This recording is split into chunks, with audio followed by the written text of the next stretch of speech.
রাসূল সাল্লাল্লাহু আলাইহি ওয়াসাল্লাম বলেছেন যখন ঘুমোতে যাবা এই দোয়াটা পড়বা। দোয়াটা দেখেন কত চমৎকার, কিভাবে নিজেকে আল্লাহর কাছে সমর্পণ করবেন, সঁপে দিবেন। দেখেন রাসূল বলেন তুমি এটা পড়বা, আল্লাহুম্মা ইন্নী আসলামতু ওয়াজহি ইলাইক, আল্লাহ আমি আমার সত্তাকে আপনার দিকে সমর্পিত করলাম।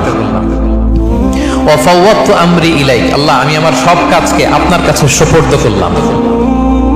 ওয়া আলজাতু যাহরি ইলাইক, আল্লাহ আমার পিঠকে আমি আপনার কাছে আশ্রয় রাখলাম। সুবহানাল্লাহ পড়বেন না? আমরা যখন ঘুমাই আমাদের পিঠটা বিছানার মধ্যে লাগাই না? আল্লাহ আমার সত্তাকে আপনার কাছে আমি সমর্পিত করলাম, আল্লাহ আমার সব কাজকে আপনার কাছে আমি সঁপে দিলাম, আল্লাহ আমার পিঠটাকে আপনার কাছে আমি আমানত রাখলাম। লা মালজা ওয়ালা মানজা মিনকা ইল্লা ইলাইক, আল্লাহ আপনি ছাড়া আশ্রয় দেওয়ার কেউ নাই, আল্লাহ আপনি ছাড়া আমাদের মুক্তি দেওয়ার কেউ নাই। আল্লাহ আপনি যে রাসূল পাঠিয়েছেন সে রাসূলের প্রতি আমি ঈমান আনলাম। আল্লাহ যে কিতাব আপনি আসমান থেকে পাঠিয়েছেন ওই কিতাবের উপর আমি ঈমান আনলাম। সুবহানাল্লাহ পড়েন।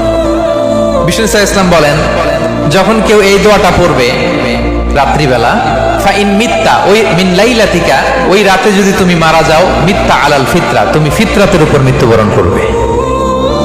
ওয়াইন আসবাহতা আসবাহতা ওয়া ক্বাদ আসাবতা খাইরান কাসীরা, আর যদি রাতে মৃত্যু না হয় তুমি বেঁচে যাও তাহলে ওই দিনে তুমি প্রভূত কল্যাণ লাভ করবে। সুবহানাল্লাহ।